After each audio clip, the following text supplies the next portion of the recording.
Primeiro, vá ler o Abacuque inteiro. Você vai ver que Abacuque estava muito infeliz com tudo que estava acontecendo em volta. Tanta injustiça, tanta coisa errada que havia em Judá. E Judá, sob o juízo de Deus de ser invadido e ser exterminado. E Abacuque, com certeza, orava muito. Agora veja como começa o livro de Abacuque. Ele começa reclamando de Deus, Deus, tu não está fazendo nada, tu está parado aí. Porque ele diz, até quando, Senhor? Até quando clamarei eu e tu não me escutarás? Gritar-te-ei violência e não salvarás? E por que me mostras a iniquidade? Por que nós estamos falando aqui da iniquidade? Porque o anjo está nos mostrando a iniquidade. E Abacuque estava assim, por que me mostras a iniquidade e me fazes ver a opressão? Porque a violência e a destruição estão diante de mim. Então, Abacuque estava muito assim, não era só preocupado. Abacuque estava o contrário da alegria. Era uma tristeza profunda. Você poderia, olhando os textos aqui, você poderia até dizer que Abacuque estava sofrendo de depressão aqui. Quando ele segue, né? Eu citei aqui o versículo 2, né? Você pode ler do 2 ao 4, mas ele segue depois com queixas. É queixa e mais queixa. E eu queria lembrar aqui para vocês o ápice da queixa de Abacuque.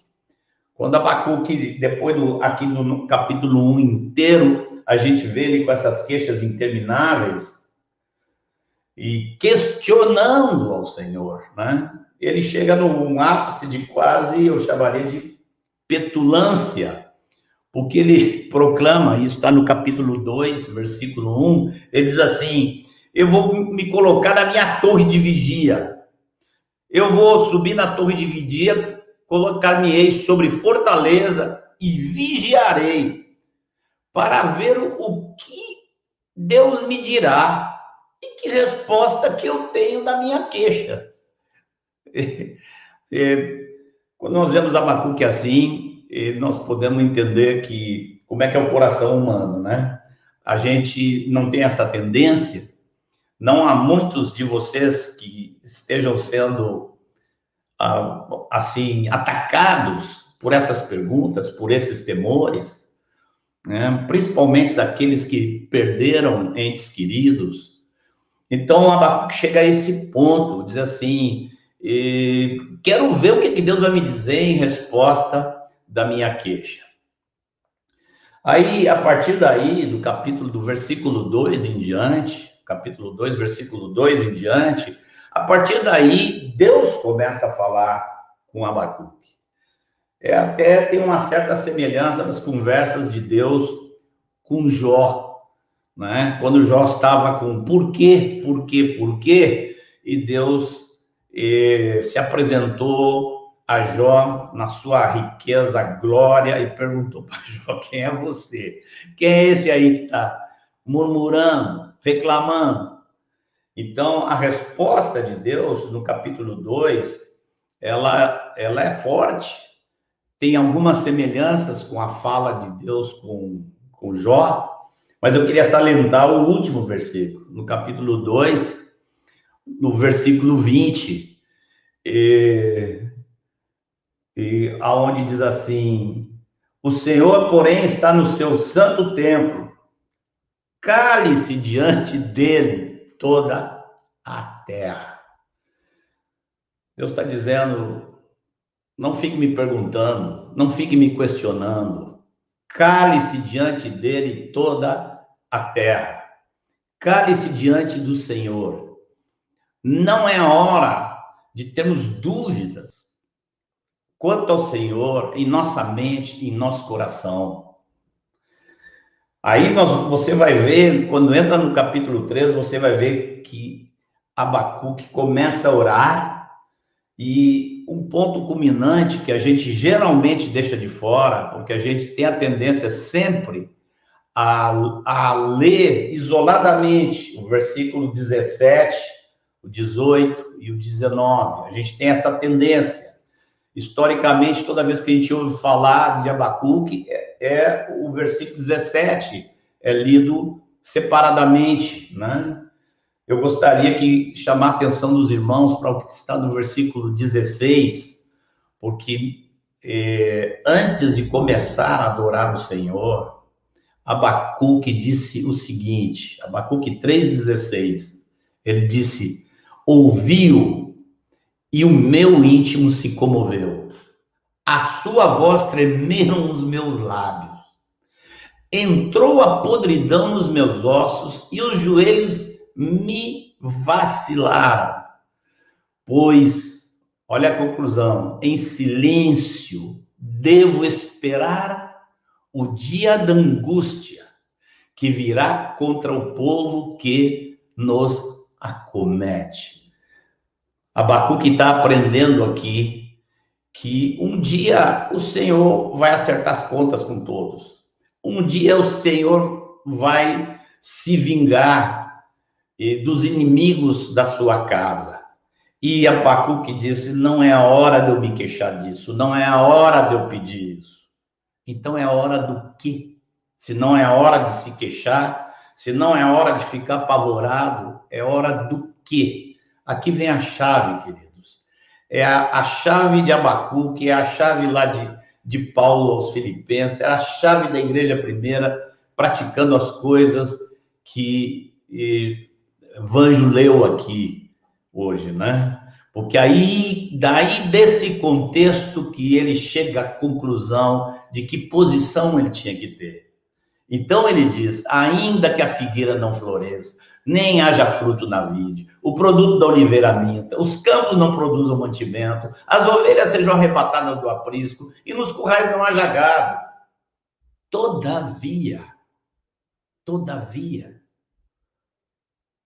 eu não preciso que essas coisas mudem para me alegrar.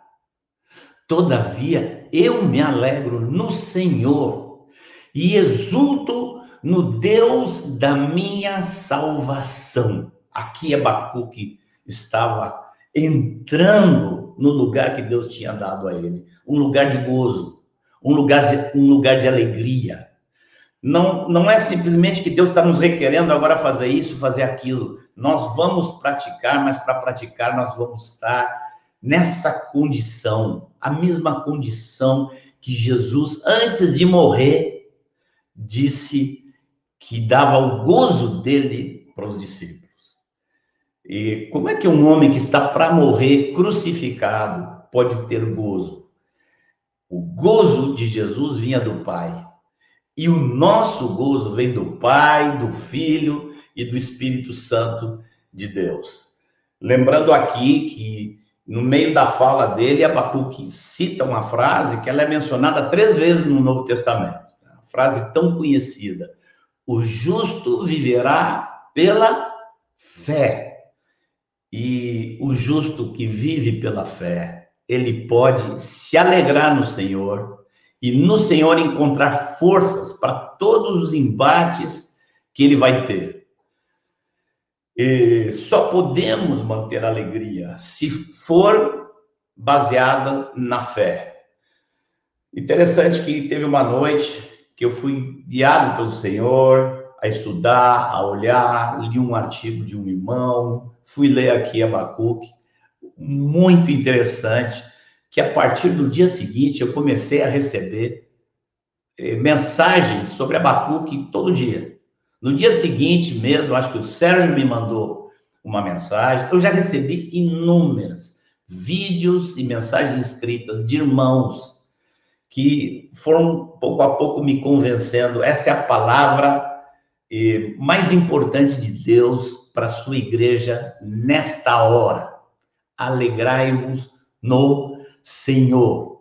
Um dos irmãos que me mandou uma mensagem também foi o Moacir, que mora lá em Niterói, né? Vocês conhecem já Muitas vezes a gente nos referia a esse irmão que nos discipulou no começo da nossa carreira com Cristo, e ele, troquei umas ideias com ele, e ele me mandou uma mensagem, olha o Abacuque do século XX, o Abacuque do ano 2021, ele diz assim, ainda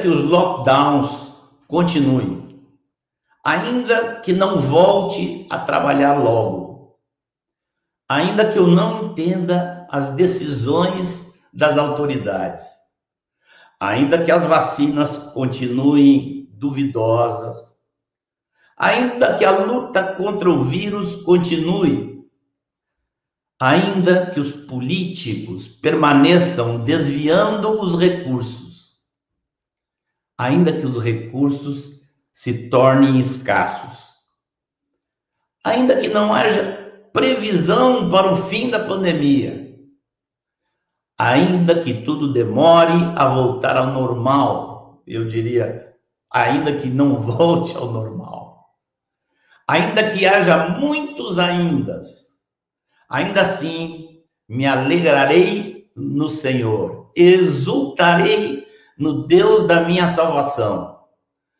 Ele é a minha força, e Ele fará os meus pés como o da corça, e me fará transpor os lugares altos. Deus é assim, meus irmãos.